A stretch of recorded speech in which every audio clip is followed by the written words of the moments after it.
नवरात्रि का पर्व आरंभ हो चुका है और ये पर्व अत्यंत भव्य है क्योंकि ये पर्व जगत माता से जुड़ा है। मां कितना छोटा सा शब्द है, किंतु ठीक से देखो तो समस्त संसार इसी शब्द में समा है। मां जो अपनी संतान के लिए हर संभव प्रयास करती है, कुछ भी करने के लिए सज्ज रहती है। मां जिसका सबसे बड़ा गुण निश्चलता, मन में ना कोई पूर्वाग्रह, ना कोई भेदभाव, ना कोई छल कपट, और इतनी भोली होती है मां। संतान भले ही झूठा रो दे, मां को लगता है कि कदाचित वास्तव में भूख लगी होगी। मां चाहे जन्म देने वाली हो चाहे पालने वाली, स्वर्ग, ये स्वर्ग हमें मां के चरणों के नीचे ही प्राप्त होता है। इसी मां को हमारा शत शत प्रणाम। राधे राधे।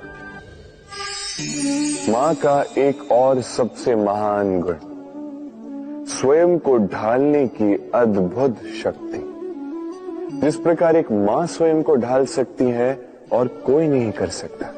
मां एक महानदी की भांति है जिसकी ऊर्जा असीमित है किंतु अहंकार बिल्कुल नहीं।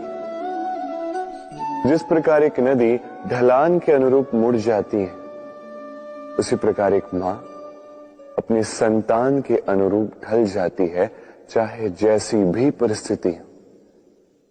उसके सोने के समय के अनुरूप स्वयं का सोना, उसके जागने के समय के अनुरूप स्वयं का जगन, संतान की इच्छा का भोजन वो स्वयं का मनपसंद भोजन बना लेती। ये मां का आंचल ही तो है जो धूप में छाप बनकर आता है, जो शीत में कंबल बनकर आता है। मां ऐसी होती है कि संतान की निद्रा ना टूटे, इसलिए एक करवट सोने का अभ्यास कर लेती, और इतना स्वयं को केवल वही ढाल सकती है जो संतान की ढाल बन सकती। इसी मां को हमारा शत शत नमन। राधे राधे। हम सब ये मानते हैं कि हमें जीवन में कभी न कभी किसी न किसी स्थान पर प्रेम होता ही, फिर चाहे वो माता पिता को संतान से हो, ज्ञानी को ज्ञान से हो, किसी कलाकार को कला से हो, आदि इत्यादि। किंतु क्या वास्तव में ये प्रेम ही है? मोह भी तो हो सकता है। अब आप पूछेंगे कि प्रेम और मोह में अंतर क्या? अंतर है बंधन का। जो आपको बांधे वो मोह है, प्रेम नहीं।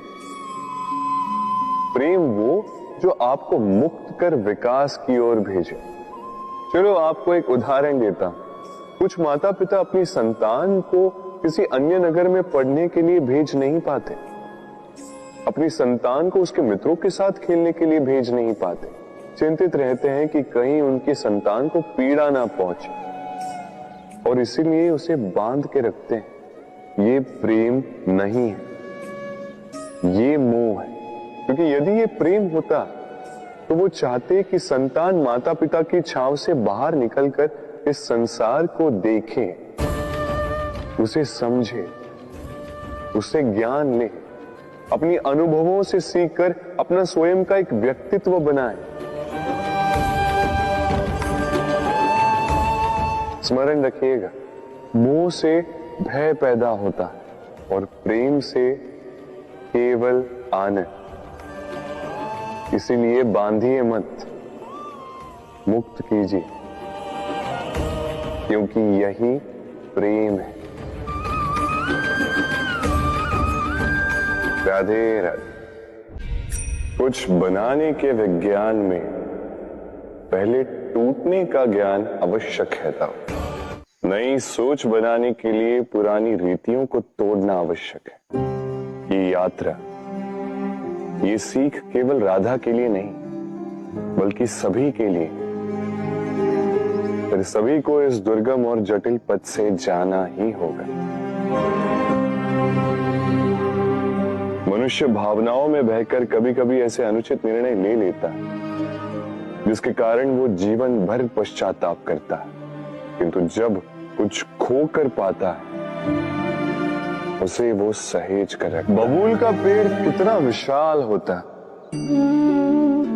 पीपल का पेड़ भी विशाल होता है, किंतु क्या आपने कभी सोचा है क्यों बबूल के पेड़ को काट के उसका उपयोग किया जाता है और क्यों पीपल के पेड़ को पूजा जाता है?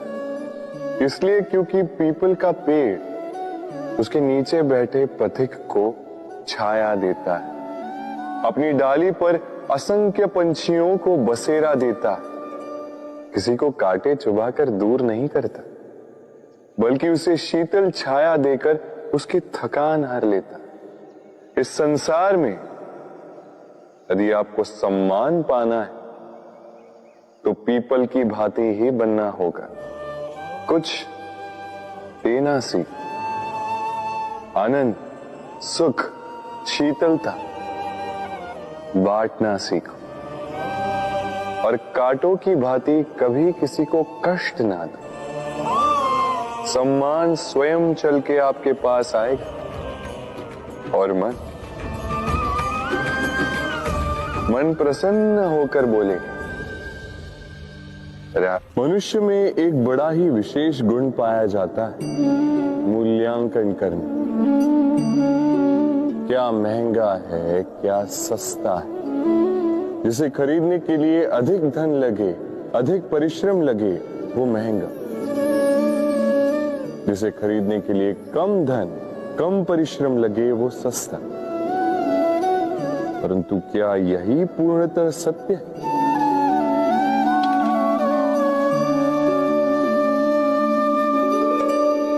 अब आपके सामने एक पात्र है जिसमें जल भरा है और एक सोने का सिक्का।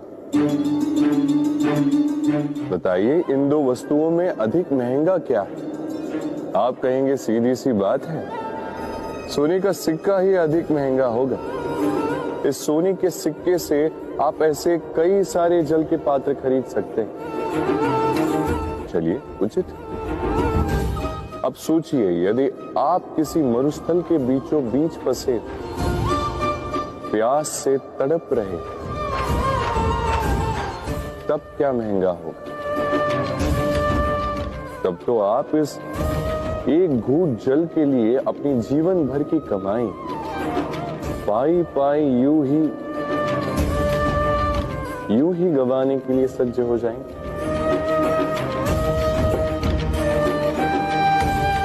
स्मरण रखिएगा, जीवन में महंगी या सस्ती वस्तु नहीं, परिस्थिति होती है।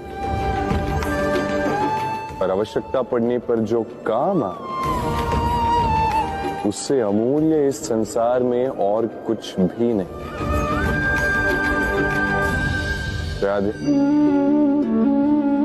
कभी सोचा है जब माता संतान को जन्म देती है तो क्या होता है? 9 माह का गर्भ, प्रसव की तीव्र पीड़ा। कहते हैं ये पीड़ा इतनी भयंकर होती है कि मानो जैसे संतान के जन्म के साथ माता को भी एक नया जन्म मिल जाता है और इस जन्म के साथ अंत होता है माता की पीड़ा। किंतु यदि आप दृष्टिकोण बदलकर देखें तो आप ये समझेंगे कि पीड़ा का ये अंत एक अपार आनंद का प्रारंभ है। आरंभ संतान का और संतान माता पिता के लिए सुख का प्रारंभ है। जीवन के साथ भी यही होता है। हम कभी कभी किसी संबंध या किसी स्थिति के पीड़ादायक अंत के कारण इतने विचलित हो जाते हैं कि उस आनंदमयी प्रारंभ को देख ही नहीं पाते। स्मरण रखिएगा, पीड़ा आनंद के प्रारंभ का लक्षण।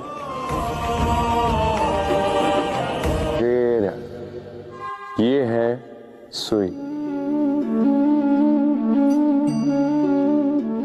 और ये है तलवार।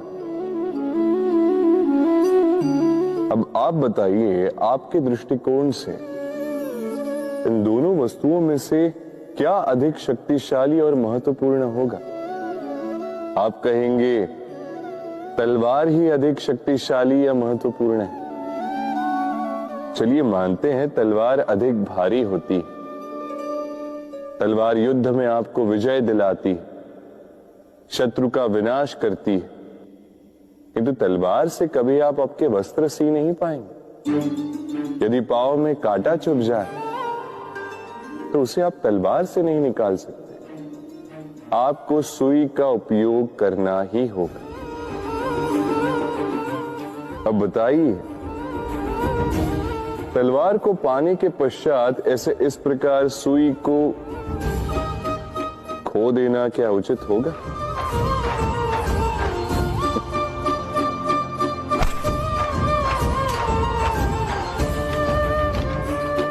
इसी प्रकार जीवन में संपन्न मित्र पाने के पश्चात आपके उन मित्रों को ना खोइए जो कम संपन्न हो, दरिद्र हो, क्योंकि वो आपके साथ तब थे जब आप कुछ भी नहीं थे और आवश्यकता पड़ने पर वही आपके काम आने वाले हैं, संपन्न मित्र नहीं। तो जिससे प्रीत की है उससे मीत निभाई, चित्त आनंद से जागे। राधे राधे। सागर का जल खारा होता और किसी नाले का जल दुर्गंध से भरा। क्यों? नदी का जल मीठा होता है क्योंकि वो सबको जल देती है। सागर जल लेता है इसीलिए खारा होता है और नाला उसका बहना रुक जाता है और इसी कारण से वो दुर्गंधपूर्ण हो जाता है, किसी काम का नहीं रहता। हमारे जीवन में भी कुछ ऐसा ही होता है। यदि नदी की भांति जीवन में कुछ देना सीखो तो जीवन में मिठास बनी रहेगी। यदि सागर की भांति बांटने के स्थान पर केवल संचय करते रहो तो मन में खटास बढ़ती रहेगी। और यदि नाले की भांति बहना छोड़ दो, कर्म करना छोड़ दो तो किसी काम के नहीं रहोगे।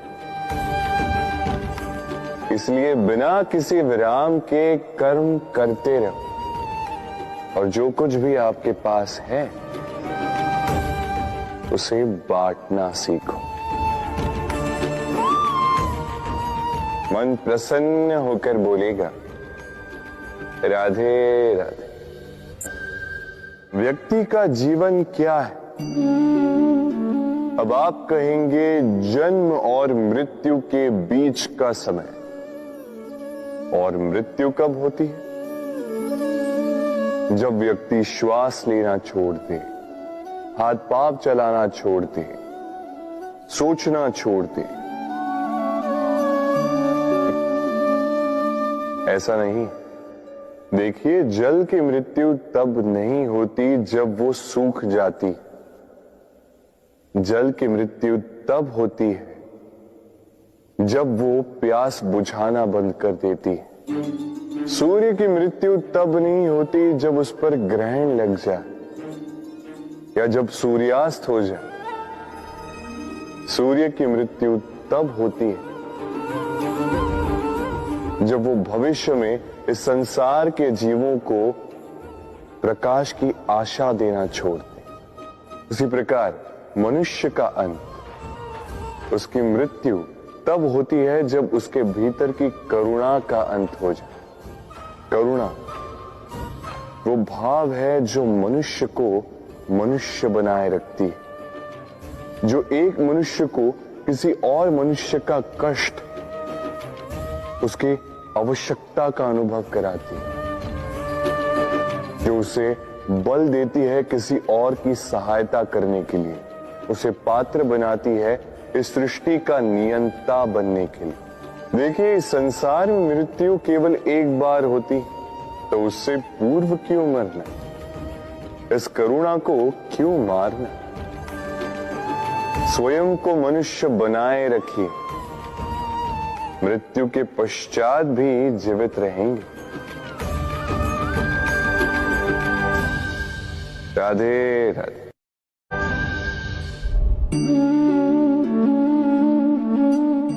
ये पुष्प देख रहे हैं आप? ये वही पुष्प है जिसका जीवन इस डाली पर आरंभ हुआ था। पहले कलिका बनकर फूटा, फिर धीरे धीरे मुख खोला, फिर अपने पंखुड़ियों का विस्तार किया, देखने वालों की आंखों में प्रशंसा देखी, मधु के लिए तितलियों को ललचाया और फिर डाली से टूटकर नीचे गिरा हुआ पाया। क्यों?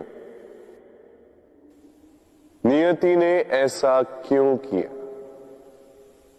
सोचिए। क्योंकि उस डाली पर टिके रहना इस पुष्प के जीवन का ध्येय कभी था ही नहीं। अब या तो ये पुष्प देवताओं के मस्तक पे सुशोभित होगा, या किसी स्त्री के आभूषण में गूंथा जाएगा, या किसी के प्रेम प्रदर्शन का माध्यम बनेगा। देखिए, जीवन में लक्ष्य को पाना है तो यात्रा से भय नहीं होना चाहिए। अपना अस्तित्व बनाना है तो उनकी छाव से दूर जाना ही पड़ेगा जिन्होंने आपको अस्तित्व में लाया। यही जीवन की निरंतरता है। राधे। बहती नदियां कितनी सुंदर होती हैं, पावन होती हैं। जहां से जाती है वहां एक नया जीवन प्रदान करती, धरा को सींचती, अकाल को दूर रखती, और कदाचित इसीलिए नदी को मां समान पूजा जाता है। किंतु क्या कभी आपने सोचा है कि नदी जन्म कैसे लेती? क्या ये प्रारंभ से ही इतनी विशाल और वेगवती होती है? नहीं। वर्षा की छोटी छोटी बूंदें गिरकर मिलती एक सूक्ष्म धारा बनाती। ये धारा पर्वतों के हिम को काटते हुए, स्वयं में पिघलाते हुए जल प्रपातों से गिरती, चट्टानों से टकराती और फिर जाके नदी बनती। इसी प्रकार ऐसे ही सीधे सीधे कोई महान नहीं बन जाता। छोटे छोटे प्रयास मिलकर एक विशाल व्यक्तित्व बनाते। इसलिए जीवन में प्रयास करते रहिए, अस्तित्व अपने आप ही बन जाए। राधे राधे। हम सब समय की महत्ता को पहचानते हैं। समय ही हमें बनाता है, समय ही हमें नष्ट कर देता है। कभी समय ठीक चलता है तो कभी बहुत ही खराब समय आता है। विचित्र बात यह है कि हम फिर भी समय को ही नष्ट करते हैं। स्मरण रखिएगा, समय केवल जाता है, कभी आता नहीं। इसलिए समय की प्रतीक्षा में समय व्यर्थ ना करें। जो भी करना है आज, अभी, इसी क्षण प्रारंभ करें। फिर चाहे वो किसी को सुख देना हो या स्वयं को बदलने का प्रयास करना हो, कुछ भी हो, विलंब ना करें, क्योंकि समय उसी का साथ देता है जो समय का सम्मान करता है। राधे राधे। ये संसार हम पर कभी न कभी पत्थर बरसाता ही है। कभी हमें बुरा समझकर, कभी हमें असफल मानकर, कभी हमें बुद्धिहीन मानकर। कारण बहुत सारे हैं, किंतु इन पत्थरों से हमें चोट खानी है या नहीं, ये हमारे हाथ में है। या तो आप इन पत्थरों से चोट खाकर आंसुओं में डूबे रह सकते हैं, या यदि आप चाहें तो इन पत्थरों से सेतु बनाकर समस्या का सागर पार कर सकते हैं। निर्णय आपका। ये पत्थर प्रतीक है हमारी निंदा का, हमारी आलोचना का। जो इस आलोचना को नकारात्मक ले गया वो केवल कष्ट ही पाएगा, और जिसने इस आलोचना को विकास का आधार बना लिया वो सफलता के शिखर चढ़ेगा। इसलिए स्मरण रखिएगा, आलोचना आपका शत्रु नहीं, आपका सबसे बड़ा मित्र है। राधे राधे। कहते हैं सबकी सीमा होती है, कठिनाइयों की, पीड़ा की, संकट की, अंधकार की भी। यदि किसी की सीमा नहीं होती तो केवल कड़े परिश्रम की। आपने देखा तो होगा, रात कितनी भी काली हो, सितारे परिश्रम से उससे लड़ते रहते और अंत में सवेरा आ ही जाता। आंधियां पंछियों के बसेरे को तहस नहस कर देती, किंतु पंछियां अपने परिश्रम से उसे पुनः बना ही लेती, क्योंकि सीमित को असीमित से हारना पड़ता और परिश्रम असीमित। राधे राधे। मीठा पानी सबको भाता, परंतु खारा पानी किसी को नहीं भाता। अब सोचने वाली बात यह है कि मोती समुद्र की गहराइयों में ही बनता है, खारे पानी के मध्य में रहकर, हर क्षण भक्षकों से टकराकर, अपने अस्तित्व को दांव पर लगाकर ही सीप मोती प्रदान कर पाती। कभी सोचा है क्यों? क्योंकि बिना संकटों का सामना किए, बिना विषम परिस्थितियों में उलझे आपको सुख प्राप्त नहीं होगा। इसलिए निडर होकर संकटों का सामना कीजिए और मेरे साथ प्रेम से कहिए,